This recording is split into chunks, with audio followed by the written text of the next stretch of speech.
O Espírito na Igreja. O advento do Espírito. Ou seja, a chegada que ocorreu no dia de Pentecoste, o Salvador existia antes de sua encarnação e continuou a existir depois de sua ascensão, mas durante o período intermediário exerceu o que podemos chamar de sua missão temporal ou dispensacional, e para cumpri-la veio ao mundo, e havendo-o efetuado, voltou para o Pai.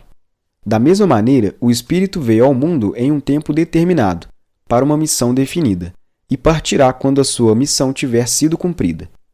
Ele veio ao mundo não somente com um propósito determinado, mas também por um tempo determinado.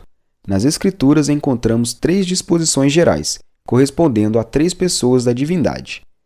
O Antigo Testamento é a dispensação do Pai, o ministério terrestre de Cristo é a dispensação do Filho, e a época entre a ascensão de Cristo e a sua segunda vinda é a dispensação do Espírito. O ministério do Espírito continuará até que Jesus venha. Depois virá outro ministério dispensacional. Assim como o Eterno Filho encarnou-se em corpo humano para o seu nascimento, assim também o Espírito Eterno se encarnou na Igreja, que é o seu corpo. Isso ocorreu no dia de Pentecoste, o nascimento do Espírito. O que foi a manjedoura para o Cristo encarnado, assim foi o cenáculo para o Espírito. Notamos o que ocorreu nesse memorável dia de Pentecoste. O nascimento da Igreja. Pentecoste era uma festa do Antigo Testamento que se comemorava 50 dias depois da Páscoa, razão porque era chamado Pentecoste, que significa 50. Levítico 23, 15 e 21. Observe sua posição no calendário de festas. Primeiro vinha a festa da Páscoa, que comemorava a libertação de Israel do Egito. No sábado, após a noite pascal, um molho de cevada previamente disposto era oferecido a Deus como as primícias da colheita. A regra era que a primeira parte da colheita devia ser oferecida a Deus, reconhecendo o seu domínio sobre tudo. No 50º dia depois dessa oferta, chegava o dia de Pentecoste, onde 2 pães, os primeiros pães feitos da nova colheita de trigo, eram movidos perante Deus. Antes que pudesse fazer pães para comer, os primeiros deviam ser oferecidos a Deus, também em reconhecimento do seu domínio sobre o mundo. Depois disso, outros pães podiam ser assados e comidos. Entendendo o dia de Pentecostes, podemos compreender melhor o que estava acontecendo no dia em que o povo estava reunido, onde houve o derramamento do Espírito e o surgimento da Igreja, narrados em Atos 2. A evidência da glorificação de Cristo. A descida do Espírito Santo foi um telegrama sobrenatural, por assim dizer, anunciando a chegada de Cristo à destra do Pai. Os discípulos sabiam que o seu mestre havia ascendido, porque ele lhes respondeu pelo som do céu. A consumação da obra de Cristo. O êxodo não se completou senão 50 dias mais tarde, quando no Sinai Israel foi organizado como povo de Deus. Da mesma maneira, o benefício da expiação não foi consumado no sentido pleno até o dia de Pentecoste, quando o derramamento do Espírito Santo foi um sinal de que o sacrifício de Cristo foi aceito no céu, que o tempo de proclamar sua obra consumada havia chegado. A unção da Igreja.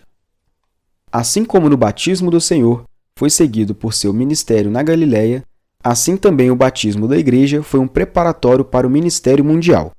Um ministério, não como o de Jesus, mas de testemunho. Esse ministério só pode ser levado a cabo pelo poder do Espírito de Deus. Habitação na Igreja. No dia de Pentecoste, o Espírito Santo desceu para morar na Igreja como um templo, sendo sua presença localizada no corpo coletivo e nos cristãos individuais. O Espírito assumiu seu ofício para administrar os assuntos do reino de Cristo. Esse fato é reconhecido em todo o livro de Atos. O começo de uma nova dispensação. O derramamento pentecostal não foi meramente uma exposição miraculosa de poder com a intenção de despertar a atenção e convidar a quem inquirisse acerca da nova fé. Foi o princípio de uma nova dispensação. Foi o advento do Espírito, assim como a encarnação foi o advento do Filho. Deus enviou seu Filho, e quando a missão do Filho havia sido cumprida, ele enviou o Espírito de seu Filho para continuar a obra sob novas condições. O ministério do Espírito Santo. O Espírito Santo é representante de Cristo. A ele está entregue toda a administração da Igreja até a volta de Jesus. O propósito final do Consolador é o aperfeiçoamento do corpo de Cristo. Na Igreja primitiva, a crença no Espírito estava profundamente arraigada.